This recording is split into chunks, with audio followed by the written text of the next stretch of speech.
Write an essay discussing the issue of whether it is fair and just to punish more severely someone who commits a crime motivated by hate than one motivated by greed, jealousy, or revenge.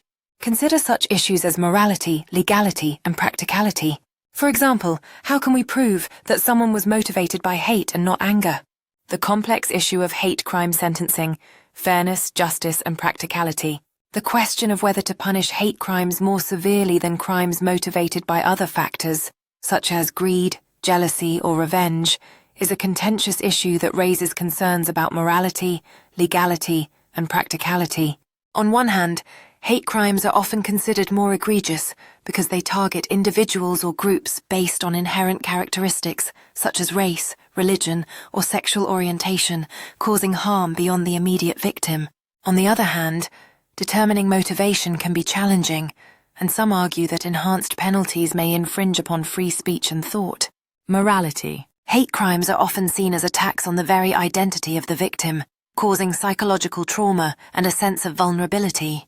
Many argue that the added harm and impact on the community justify harsher penalties. For example, the FBI's Uniform Crime Reporting (UCR) program defines hate crimes as criminal offenses motivated by bias against a race, religion, disability, sexual orientation, or other protected characteristic. However, others argue that all violent crimes are equally reprehensible, regardless of motivation. They contend that focusing on hate crimes may divert resources from other serious crimes and create a hierarchy of victimhood. Legality. In the United States, hate crime laws, such as the Matthew Shepard and James Byrd Jr. Hate Crimes Prevention Act, enhance penalties for crimes motivated by bias. To prove hate motivation, prosecutors often rely on circumstantial evidence such as the defendant's statements or writings, the victim's and defendant's backgrounds, the context of the crime. However, determining motivation can be complex, and defendants may argue that their actions were motivated by factors other than hate. Practicality. Critics argue that hate crime laws are difficult to enforce and may lead to inconsistent sentencing.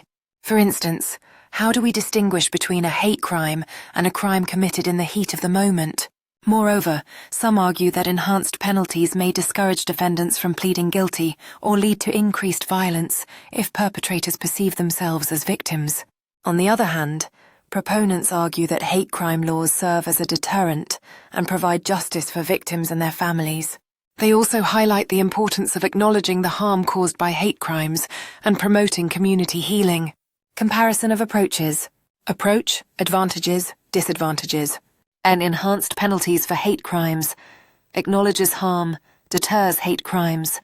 Difficult to prove motivation may infringe on free speech. And equal penalties for all crimes.